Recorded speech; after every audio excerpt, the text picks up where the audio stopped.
त्रिकूट पर्वत की तलहटी में बसा एक छोटा सा गांव हंसली। यहीं रहते थे श्रीधर, एक गरीब ब्राह्मण। उनका जीवन श्रद्धा से भरा हुआ था। रोज वे अपने कच्चे से झोपड़े में भगवान की पूजा करते, गांव के बच्चों को संस्कृत पढ़ाते और जो कुछ भी थोड़ा बहुत अनाज मिलता उसी से गुजारा कर लेते। परंतु एक चीज की कमी उन्हें हमेशा सालती थी, संतान की। हर रोज वे अपने इष्ट देव से यही प्रार्थना करते कि उन्हें एक संतान का सुख मिल जाए। एक दिन उन्होंने मन में ठान लिया कि वे गांव भर के लोगों के लिए भंडारा करेंगे। आसपास के गांवों के साधु संतों को भी आमंत्रण भेज दिया, पर जब दिन निकट आया तो उनके पास पर्याप्त अन्न नहीं था। यह चिंता उन्हें भीतर से तोड़ने लगी। भंडारे वाले दिन जैसे ही दोपहर हुई, साधु संत, गांव वाले सब आने लगे। श्रीधर मन ही मन रो रहे थे, तभी एक चमत्कार हुआ। भीड़ में एक नन्ही कन्या आई, लगभग 9-10 वर्ष की। उसके चेहरे पर अद्भुत तेज था, आंखों में करुणा और होठों पर हल्की मुस्कान। वह शांतिपूर्वक रसोई में चली गई और देखते ही देखते जैसे कोई अदृश्य शक्ति उसके हाथों को चला रही हो, वह सबके लिए स्वादिष्ट भोजन परोसने लगी। चावल, दाल, सब्जी, हलवा, जो किसी ने मांगा वही वहां उपस्थित हो गया। भंडारे के बाद वह कन्या अचानक भीड़ में से अदृश्य हो गई। उसी रात वह श्रीधर के स्वप्न में आई और बोली, मैं वही वैष्णवी हूँ, त्रिकूट पर्वत की गुफाओं में निवास करती हूँ। तुम मेरे इस स्थान की खोज करो।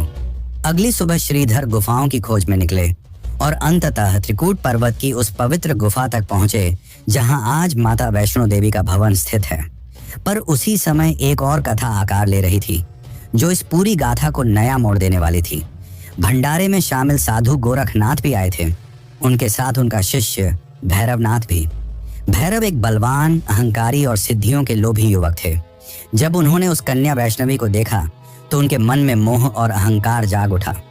उन्होंने सोचा, यह कोई साधारण कन्या नहीं, देवी स्वरूप है। यदि मैं इसे वश में कर लूं तो मुझे अद्भुत सिद्धियां प्राप्त हो सकती हैं। उन्होंने भोजन में मांस की मांग की और जब वैष्णवी ने नम्रता से कहा कि यह पवित्र ब्राह्मण का भंडारा है जहां केवल सात्विक भोजन मिलेगा, तो उनका अहंकार भड़क उठा। भोजन समाप्त होते ही भैरवनाथ ने उसका पीछा करना शुरू कर दिया। वैष्णवी ने अनेक बार उन्हें समझाया कि वे सन्यासिनी हैं, पर वे नहीं माने। जब भैरव की मर्यादा टूटी तो वैष्णवी ने वायु रूप धारण किया और त्रिकूट पर्वत की ओर उड़ चली। भैरव भी अपनी सिद्धियों के बल पर उनके पीछे भागने लगे। यह पीछा घाटियों, झरनों और पहाड़ियों को पार करता हुआ कटरा से त्रिकूट की ओर बढ़ा। रास्ते में जब उनके भक्त हनुमान जी को प्यास लगी तो वैष्णवी ने अपने धनुष से एक बाण चलाया। जिस स्थान पर वह बाण गिरा वहीं से जलधारा फूट पड़ी। यही आज की बाणगंगा है।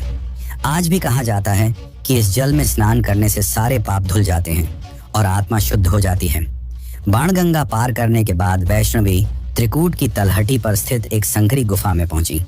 इस गुफा को आज अधिकुमारी गुफा कहा जाता है। इसका अर्थ है आधी कन्या। माता ने यहाँ 9 महीने तक ध्यान और तपस्या की। यह गुफा इतनी संकरी है कि भक्तों को आज भी अंदर से निकलने के लिए अपने शरीर को मोड़ना पड़ता है। माना जाता है कि इस गुफा से सुरक्षित निकलने वाले भक्तों के जीवन के सभी संकट समाप्त हो जाते हैं। 9 महीने बाद माता अधिकुमारी गुफा से निकलकर महागुफा की ओर चली गई, पर भैरवनाथ अब भी पीछा करता हुआ पहुंच गया। जैसे ही वह गुफा के द्वार पर पहुंचा, माता ने अपने दिव्य रूप को प्रकट किया। उनके नेत्र अग्नि समान लाल हो उठे, मुख से तेजस्वी ज्वाला निकलने लगी और देखते ही देखते वे महाकाली के स्वरूप में प्रकट हो गईं। उन्होंने अपने त्रिशूल से भैरवनाथ का सिर धड़ से अलग कर दिया। उसका सिर गुफा से दूर जाकर एक घाटी में गिरा। आज वही स्थान भैरव घाटी कहलाता है। मृत्यु के अंतिम क्षणों में भैरव को अपने अहंकार पर पछतावा हुआ। उसकी आंखों से आंसू बह निकले। उसने माता से क्षमा मांगी और कहा, हे माँ, मैंने आपको परखने में भूल की, मुझे मोक्ष दीजिए। माता के करुणामयी हृदय ने उसकी प्रार्थना स्वीकार कर ली। उन्होंने कहा, भैरव, तुमने मुझे पाने की जिद में मेरा विरोध किया, पर तुम्हारा उद्देश्य केवल सिद्धि नहीं, मोक्ष की खोज भी था। मैं तुम्हें मोक्ष प्रदान करती हूँ और यह वरदान देती हूँ कि जब तक कोई भक्त मेरे दर्शन के बाद तुम्हारे मंदिर में माथा नहीं टेकेगा, उसकी यात्रा अधूरी मानी जाएगी। इसी कारण आज भी माता के भवन से दर्शन के बाद भक्त लगभग 3 किलोमीटर की ऊंचाई चढ़कर भैरव घाटी स्थित भैरवनाथ मंदिर तक अवश्य जाते हैं। यह यात्रा केवल परंपरा नहीं माता के आदेश और करुणा का प्रतीक है, जो याद दिलाती है कि अहंकार हमें भटका सकता है, पर सच्चे पश्चाताप से मुक्ति भी मिल सकती है। त्रिकूट पर्वत की ऊंचाइयों पर बसी वह पवित्र गुफा, जहां पहुंचते ही हर भक्त का मन एक अनजानी शांति से भर उठता है। कहते हैं कि यहीं उस स्थान पर माता वैष्णो देवी ने अपना लौकिक शरीर त्याग कर दिव्य रूप धारण किया था, और उसी क्षण उनकी अद्भुत शक्ति 3 प्राकृतिक स्वयंभू पिंडियों के रूप में इस गुफा में प्रकट हुई। ये पिंडियां किसी मानव हाथ से तराशी नहीं गई, बल्कि स्वयं धरती की गोद से उभरी थी। यही कारण है कि इन्हें स्वयंभू कहा जाता है।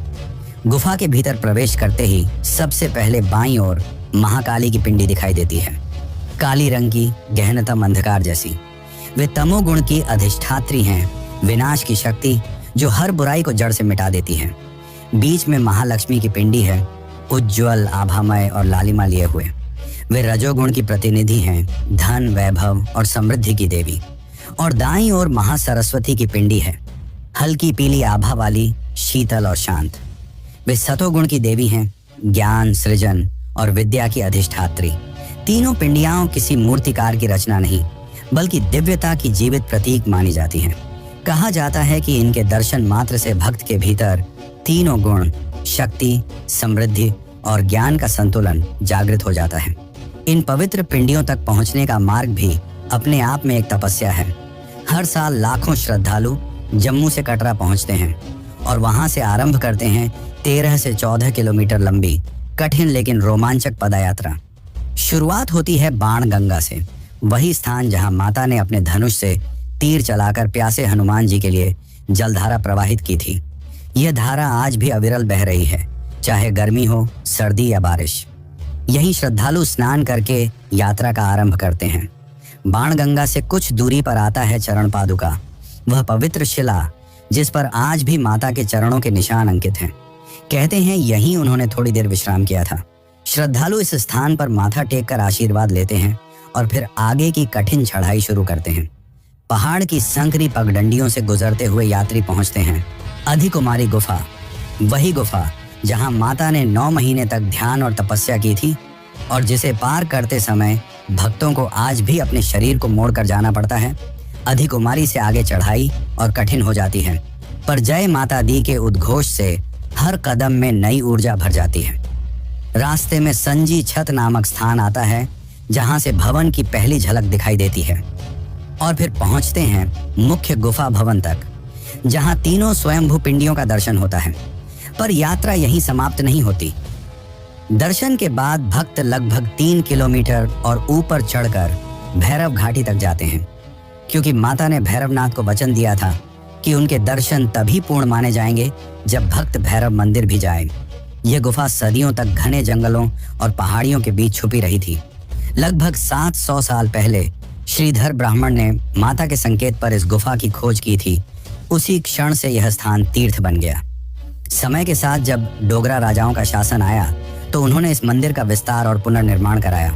19वीं शताब्दी में महाराजा गुलाब सिंह और उनके वंशजों ने यहाँ भव्य भवन, मार्ग, सीढ़ियाँ, प्रकाश और सुरक्षा की सुविधाएं बनवाईं, ताकि हर भक्त सुरक्षित और सहजता से दर्शन कर सके। आज की भव्य वैष्णो देवी यात्रा उसी डोगरा काल की भेंट है। और शायद सबसे अद्भुत तथ्य यह है कि माता वैष्णो देवी का यह पावन धाम 51 शक्ति पीठों में से एक माना जाता है। पुराणों के अनुसार जब सती ने अपने पिता दक्ष के यज्ञ में आत्मदाह कर लिया तो शिव उनके शरीर को लेकर पूरे ब्रह्मांड में विचरण करने लगे। तब विष्णु ने अपने सुदर्शन चक्र से सती के शरीर को खंडित कर दिया और उनके अंग पृथ्वी पर अनेक स्थानों पर गिरे। कहा जाता है कि यहीं त्रिकूट पर्वत पर सती का हृदय गिरा था। इसी कारण इस स्थान को शक्तिपीठ की मान्यता प्राप्त है, जहां देवी की ऊर्जा अनंत काल से आज भी सजीव रूप में विद्यमान है। यही वजह है कि जब कोई भक्त इस गुफा में तीनों पिंडियों के दर्शन करता है तो उसे ऐसा लगता है जैसे वह स्वयं साक्षात त्रिदेवी, महाकाली, महालक्ष्मी और महासरस्वती के सम्मुख खड़ा हो। यहाँ की शीतल हवा, गूंजते मंत्र और गुफा के भीतर बहती दिव्य जलधारा सब मिलकर एक ऐसा अनुभव कराते हैं जिसे शब्दों में नहीं बांधा जा सकता। ये केवल एक यात्रा नहीं, बल्कि आत्मा की उस खोज का आरंभ है, जहां हर भक्त अपनी आस्था को नए जन्म की तरह महसूस करता है। से लाखों लोग यहाँ आए, लाखों ने दर्शन किए, पर आज भी कुछ प्रश्न हैं जो न तो किसी वैज्ञानिक ने हल किए, न किसी शास्त्र ने स्पष्ट उत्तर दिए। यहीं से शुरू होता है इस स्थान का सबसे आकर्षक और रोमांचक पक्ष, इसके अनगिनत रहस्य। मंदिर की मुख्य गुफा में आज 3 स्वयंभू पिंडियां स्थापित हैं, पर बहुत कम लोग जानते हैं कि इसी गुफा में 2 गुप्त द्वार भी मौजूद हैं। कहा जाता है कि जब भैरवनाथ माता का पीछा करते हुए गुफा तक पहुंच गया था, तब माता ने अपने वायु रूप में बदलकर इन्हीं द्वारों से होकर मार्ग बदला और उसे भ्रमित कर दिया। ये द्वार गुफा के पीछे की ओर हैं और आज भी पत्थरों से बंद कर दिए गए हैं। पुरोहित बताते हैं कि ये द्वार इतनी गहराई में जाते हैं कि कोई नहीं जानता वे कहाँ समाप्त होते हैं। कई साधु कहते हैं कि ये द्वार सीधे हिमालय की दूसरी गुफाओं से जुड़े हुए हैं, पर आज तक कोई भी इसे प्रमाणित नहीं कर सका। इसी से जुड़ा है एक और चमत्कारिक रहस्य, आकाश मार्ग। लोक कथाओं के अनुसार जब माता वायु रूप में भैरवनाथ से बच रही थी, तब उन्होंने आकाश में एक अदृश्य मार्ग बनाया था जो सामान्य आंखों से दिखाई नहीं देता।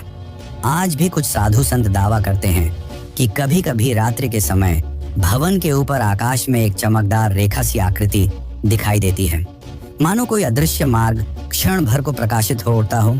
विज्ञान ने इसे भ्रम कहा, पर कई श्रद्धालु इसे माता की दिव्य उपस्थिति मानते हैं। फिर है बाणगंगा, जहां माता ने अपने धनुष से तीर चलाकर प्यासे हनुमान जी के लिए जलधारा निकाली थी। यह जलधारा सदियों से अविरल बह रही है।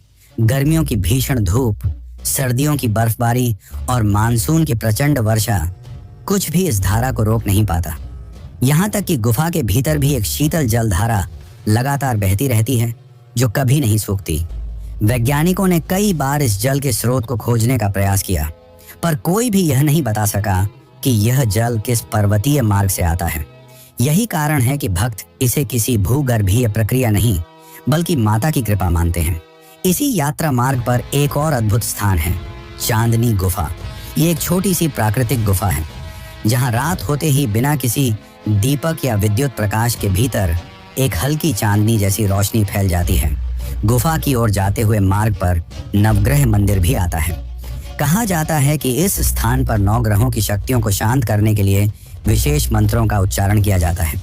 अनेक श्रद्धालु पहले नवग्रह मंदिर में पूजन करके आगे बढ़ते हैं, ताकि उनकी यात्रा में कोई बाधा न आए। इसके कुछ दूरी बाद एक और स्थान आता है, सती माता गुफा। मान्यता है कि जब भगवान शिव सती के शरीर को लेकर ब्रह्मांड में विचरण कर रहे थे और विष्णु ने अपने सुदर्शन चक्र से उनके अंग पृथ्वी पर गिराए, तब सती का हृदय यहीं त्रिकूट पर्वत पर गिरा था। इसीलिए इस स्थान को 51 शक्ति पीठों में गिना जाता है। इतिहासकारों और भूवैज्ञानिकों ने भी इस धाम पर कई अध्ययन किए। उन्होंने पिंडियों का परीक्षण किया, गुफा की चट्टानों की आयु मापी, जलधाराओं के स्रोत खोजने की कोशिश की, पर कोई निर्णायक उत्तर आज तक नहीं मिला।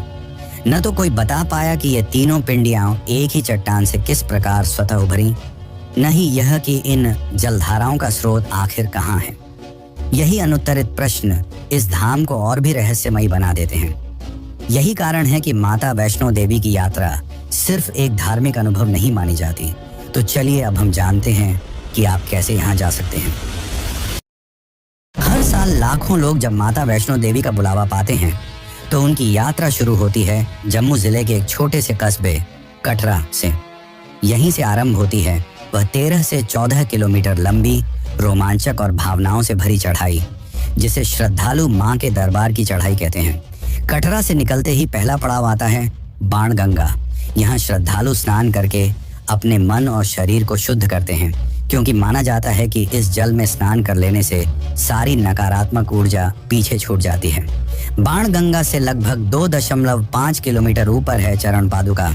यहाँ एक विशाल शिला पर माता के चरणों के निशान आज भी अंकित हैं।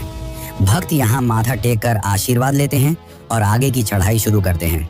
इसके बाद रास्ता और कठिन होने लगता है, पर हर कदम पर गूंजता उद्घोष जय माता दी थकान को मिटा देता है। चरण पादुका से लगभग 6 किलोमीटर आगे है अधिकुमारी गुफा, वही संकरी गुफा जहां माता ने 9 महीने तक ध्यान और तपस्या की थी। आज भी भक्त इस गुफा के अंदर से होकर निकलते हैं और मान्यता है कि जो भी भक्त यहाँ से सफलतापूर्वक गुजर जाता है, उसकी सभी मनोकामनाएं पूर्ण होती हैं। अंततः पहुंचते हैं मुख्य धाम भवन तक।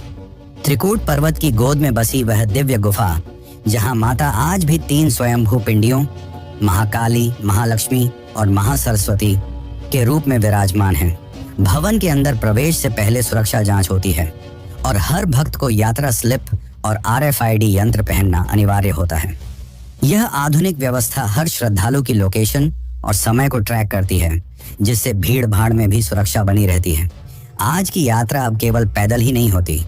जो लोग पूरी दूरी चल नहीं सकते, उनके लिए कई विकल्प उपलब्ध हैं, जैसे घोड़े और खच्चर की सवारी, पालकी, बैटरी कारें, रोपवे और यहाँ तक कि कटरा से संजी छत तक हेलीकॉप्टर सेवा भी। हेलीकॉप्टर मात्र कुछ ही मिनटों में ऊंचाई पार कर देता है, जिससे बुजुर्ग और अस्वस्थ श्रद्धालु भी आसानी से भवन तक पहुंच सकते हैं। भवन से लगभग 3 किलोमीटर ऊपर स्थित भैरव घाटी तक पहुंचने के लिए श्रद्धालु या तो पैदल चढ़ते हैं या नए बने रोपवे से कुछ ही मिनटों में ऊपर पहुंच जाते हैं।